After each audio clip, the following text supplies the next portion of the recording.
बिस्मिल्लाहिर्रहमानिर्रहीम। सर्दियों के सीज़न के आते ही बहुत सी यादें भी तो साथ लेकर आता है। बचपन में की गई शरारतें और इसके साथ साथ दादी नानी अम्मी का हमेशा हमारी केयर करना और बहुत कुछ। सर्दियों में इन्फ्लेमेशन का होना एक बहुत ही बड़ा मसला है, क्योंकि सर्दियों में बैक्टीरिया वायरस की ग्रोथ बहुत ही ज़्यादा इंक्रीज हो जाती है। सेकेंडली, सर्दियों में अमूमन हमारी इम्यूनिटी पावर भी तो कम हो जाती है। अक्सर बल्कि ज़्यादातर लोग इसी कंफ्यूजन में होते हैं कि हमें आखिर क्या डाइट लें कि हम सर्दियों में वायरल इन्फेक्शन, बैक्टीरिया, बीमारियों से बचे रहें। तो आज हम 5 ऐसे फूड्स पर डिस्कशन करेंगे जिन्हें हमें सर्दियों में बहुत ही कम इस्तेमाल करना चाहिए, या हो सके तो बिल्कुल ही अवॉइड कर दें। तो सबसे पहले ऐसे फूड जिनमें चीनी का इस्तेमाल बहुत ज़्यादा किया गया हो, जैसे बेकरी के आइटम्स, चिप्स, फ्रीजी ड्रिंक्स। इनमें बहुत ज़्यादा शुगर का इस्तेमाल किया जाता है। इसकी वजह यह है कि शुगर हमेशा इन्फ्लेमेशन कॉज करती है। जब इन्फ्लेमेशन होती है तो हमारी बॉडी की इम्यूनिटी पावर बहुत ज़्यादा लूज हो जाती है। सेकंड नंबर पे जो चीज़ें आपने अवॉइड करनी है और कोशिश करना है कि कम से कम इस्तेमाल की जाए, उनमें है फ्राइड फूड्स। फ्राइड फूड्स का इस्तेमाल इसलिए भी कम करना है कि इसमें बहुत ज़्यादा फैट कंटेंट होता है, और हाई फैट भी हमारे जिस्म में बहुत ज़्यादा इन्फ्लेमेशन कॉज करता है। और इसके साथ साथ फ्राइड फूड्स हमारे जिस्म में म्यूकस को बढ़ा देता है, जो कि बलगम की प्रोडक्शन का बाइस बनता है, जो कि बाद में हमारे लिए बहुत ही नुकसानदेह होता है। थर्ड नंबर पर ऐसे फूड जो हमें सर्दियों में बिल्कुल अवॉइड करने हैं, वो फूड जिनसे हिस्टामिन रिलीज होती है। ये तो आप सब लोग बहुत अच्छे से जानते हैं कि सर्दियों में एलर्जी बहुत ही ज़्यादा होती है, और कुछ ऐसे फूड्स भी हैं जिनसे हिस्टामिन रिलीज होती है। बेसिकली हिस्टामिन वो केमिकल होते हैं जब हमें एलर्जी का रिएक्शन होता है तो हमारी बॉडी में रिलीज होते हैं, और कुछ ऐसे फूड्स भी हैं जिनके अंदर हिस्टामिन की क्वांटिटी बहुत ही ज़्यादा होती है, जैसे मशरूम, टमाटर, इसके अलावा दही। आप कोशिश करें कि सर्दियों में इनका इस्तेमाल कम से कम किया जाए और ज़्यादा से ज़्यादा इसे अवॉइड करें तो बेहतर है, क्योंकि ये आपके गले के अंदर म्यूकस की प्रोडक्शन कॉज करते हैं।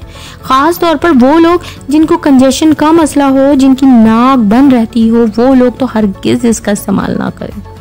फोर्थ नंबर पर जो चीज़ें हैं जो आपने सर्दी में अवॉइड करनी है, इनमें डेयरी प्रोडक्ट्स आ जाती हैं, यानी दूध से बनी हुई चीज़ें, यानी चीज़, मिल्क, योगर्ट, लस्सी।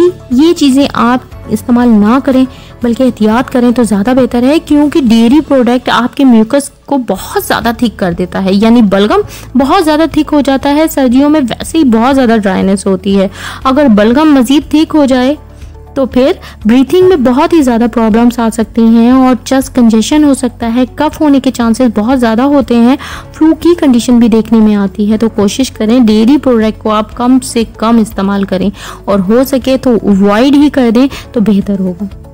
5वें नंबर पर और आखिरी जो चीज़ें आपने अवॉइड करनी है, वो है कैफिनेटेड ड्रिंक्स। इनका इस्तेमाल आप हरगिज़ नहीं करें तो बेहतर है।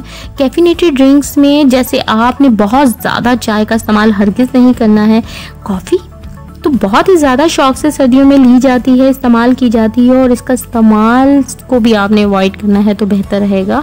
इसमें कोई भी एनर्जी ड्रिंक का इस्तेमाल आपने नहीं करना है, कोई भी फ्रीजी ड्रिंक्स, कोई भी सोडा ड्रिंक का इस्तेमाल, या ऐसी कोई भी ड्रिंक्स जिसमें कैफीन शामिल हो, वो आपने सर्दियों में हरगिज़ नहीं इस्तेमाल करनी, क्योंकि इसके 2 नुकसानात होते हैं। पहले ये कि ये ड्रिंक्स डायूरेटिक होती हैं, इसके इस्तेमाल के बाद बहुत ही ज़्यादा यूरिनेशन होती है, और सेकेंडली इसका नुकसान ये होता है कि ये सारी ड्रिंक्स बहुत ज़्यादा डिहाइड्रेट होती हैं। ये हमारी बॉडी में बहुत ज़्यादा पानी को लॉस कर देती हैं, और इसकी वजह ये है कि हमें बहुत ज़्यादा ड्राइनेस फील होती है, और हमारा पूरा रेस्पिरेटरी ट्रैक्ट में ड्राइनेस हो जाती है, जिसकी वजह से हमें सांस लेने में बहुत ज़्यादा तकलीफ़ होने लगती है।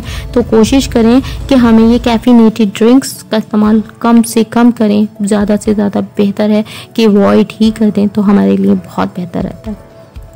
तो ये थे वो 5 ऐसे फूड जिन्हें सर्दियों में लेने से हमें इन्फ्लेमेशन हो सकती है। तो बेहतर यह है कि हम इनका इस्तेमाल ना करें, इन्हें अवॉइड करें तो बेहतर है।